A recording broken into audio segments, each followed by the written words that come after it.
Isha volunteer. நம்முடைய பாரத ஆன்மீக மரபுல மாசி மாசத்துல வர்ற சிவராத்திரி நம்ம எப்போதுமே மகா சிவராத்திரி திருநாளா கொண்டாடி வர்றோம். இயற்கையாகவே இந்த நாளில் கோயில்களோட அமைப்பு நம்மளுடைய உயிர் சக்தியை மேல் நோக்கி இழுக்கிறதுக்கு உதவியா இருக்குது.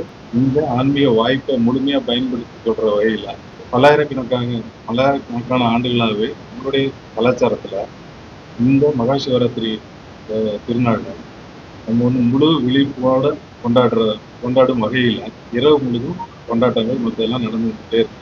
ஈஷாவில் இந்த வருடம் 32வது மகா சிவராத்திரி விழா வரும் பிப்ரவரி 15ஆம் தேதி நடக்க இருக்குது. இதுல சிறப்பு விருந்தினராக நம்மளுடைய பாதுகாப்புத்துறை அமைச்சர் திரு ராஜ்நாத் சிங் அவர்களும் மற்றும் பல்வேறு பெரிய பிரமுகர்கள் மற்றும் லட்சக்கணக்கான மக்கள் இதுல கலந்து கொள்ள இருக்கிறாங்க. ஈஷால மகா சிவராத்திரி திருவிழா 15ஆம் தேதி பிப்ரவரி மாலை 6 மணிக்கு ஆரம்பிச்சு அடுத்த நாள் காலை 6 மணி வரைக்கும் கொண்டாடப்பட இருக்குது.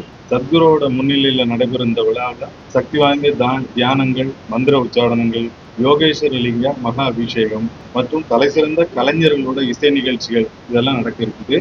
இந்த ஆண்டு மகா சிவராத்திரி அன்னைக்கு முதல் முறையா சத்குரு அவர்கள் ஆதியோகி முன்பு பிரதிஷ்டை செய்யப்பட்டிருக்கிற யோகேஸ்வர லிங்கத்துல மகா அபிஷேகம் என்னும் ஆன்மீக செயல்முறையும் அர்ப்பணிக்க இருக்கிறாங்க. யோகேஸ்வர லிங்கத்தோட அருளை பெறும் வகையில இந்த குறிப்பிட்ட மந்திர உச்சாடனைகள் மூலமா முழு அர்ப்பணிப்போடுவோம் இந்த அபிஷேக செயல்முறை நடைபெற இருக்குது. இந்த அபிஷேக செயல்முறையில மக்களும் கலந்துக்கிற வகையில நம்ம ஒரு லிங்கும் இன்ட்ரடியூஸ் பண்ணியிருக்கிறோம். பொதுமக்கள் அனைவருமே இலவசமா இந்த லிங்க் மூலம் அவங்களுடைய பெயர் மற்றும் விவரங்களை பதிவு பண்ணும் மூலம் இந்த மகா அபிஷேகத்துல கலந்துக்க முடியும். மகா சிவராத்திரி விழாவோட முக்கிய அம்சமா நள்ளிரவு சந்தியா தியானம் மற்றும் பிரம்ம முகூர்த்த தியானம் ரெண்டும் தத்துவோட வழிகாட்டுதலோட நடைபெற இருக்குது. இந்த விழாவில் இரவு முழுதும் மக்கள் முழித்திருக்கிற வகையில விழிப்புடனோடு இருக்கிற உதவி செய்யும் வகையில நம்மளது பாரத பாரம்பரிய மற்றும் நாட்டுப்புற கலைகளை வெளிப்படுத்துற வகையிலையும் இரவு முழுதும் இசை மற்றும் நடன நிகழ்ச்சிகள் நடைபெற இருக்குது.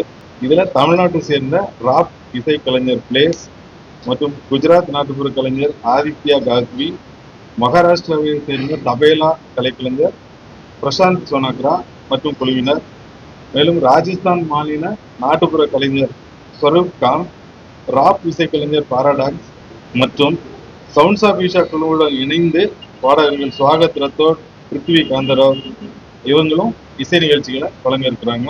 இத்துடன் ப்ராஜெக்ட் சம்ஸ்கிருதி குழுவின் சிறப்பு நாட்டிய நிகழ்ச்சியும் ஈஷா சம்ஸ்கிருதி பள்ளி மாணவர்களுடைய தேவார பன்னிசை மற்றும் களரிப்பட்டு நிகழ்ச்சிகளும் இதோட நடக்க இருக்குது. இந்த மகா சிவராத்திரி விழாவிற்கு நேரில் வர இருக்கும் மக்களுடைய வசதிகளுக்கு அவங்களுக்கு தேவையான அளவு பார்க்கிங் வசதி, சுத்திகரிக்கப்பட்ட குடிநீர் வசதி, கழிப்பறைகள் வசதி மற்றும் உடனடி மருத்துவ வசதி இதெல்லாமே நாங்கள் கிரவுண்ட்லேயே ஏற்பாடு பண்ணியிருக்கோம். இந்த விழாவிற்கு பல்வேறு நாடுகள்ல இருந்தும் மக்கள் வராங்க. இருந்தாலும் தமிழ்நாட்டில இருந்து வர்ற மக்களுக்காக ஸ்பெஷலாகவும் நம்ம முன்னுரிமை வழங்கும் வகையில் இலவச இருக்கை வசதிகள் செஞ்சு கொடுத்துருக்குறோம். முன்பதிவு பண்ணாம உள்ள வர இருக்கும் மக்களுக்கும் நம்ம அங்கேயே ஸ்பாட் ரெஜிஸ்ட்ரேஷனும் அரேஞ்ச் பண்ணியிருக்கிறோம்.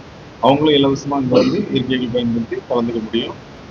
ஆதியோகி முன்பு இந்த விழா வர்ற 15ஆம் தேதி மாலை 6 மணிக்கு ஆரம்பிச்சு மறுநாள் காலை 6 மணி வரைக்கும் நடைபெற இருக்குது. இந்த விழாவில் கலந்து கொள்ளும் லட்சக்கணக்கான மக்களுக்கும் நம்ம அன்னதானமும் வழங்குறதுக்கு அரேஞ்ச் பண்ணியிருக்கிறோம். இந்த மகா சிவராத்திரி திருவிழா இந்தியா முழுவதும் 100க்கும் மேற்பட்ட இடங்கள்ல நேரடியா ஒளிபரப்பு செய்யப்பட இருக்குது.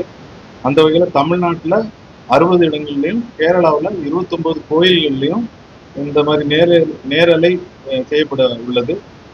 இது போக மற்ற லாங்குவேஜ் எடுத்தீங்கன்னா இந்திய லாங்குவேஜ் எடுத்தீங்கன்னா தமிழ், மலையாளம், ஒடிசா, அசாமி, பெங்காலி இது போல 10 லாங்குவேஜ்லையும், வேறு மொழிகள் இருக்குன்னா ஆங்கிலம், அரபிக், இத்தாலி, பிரெஞ்சு, ஜெர்மன் உள்பட 13 அயல் மொழிகள், மொத்தம் 23 மொழிகள்ல இந்த மகா சிவராத்திரி நேரடியா ஒளிபரப்ப இருக்கிறோம்.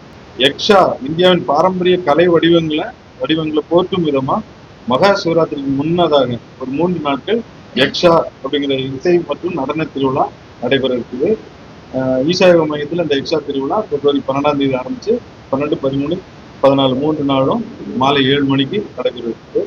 பிப்ரவரி 12 அன்னைக்கு குர்பாயின் சட்டர்ஜியோட சித்தார் கீதையும், 13ஆம் தேதி பாரத் சுந்தரின் டான்ஸ் ப்ரோக்ராமும், கர்நாடக மியூசிக்கும் 14ஆம் தேதி வைபவ் நரேகரோட பரதநாட்டியமும் நடைபெற உள்ளது. ஈஷா யோகா மையத்தில் உள்ள சூரிய குண்டம் மண்டபத்துல இந்த நிகழ்ச்சி நடைபெறும். அனைவரும் கலந்து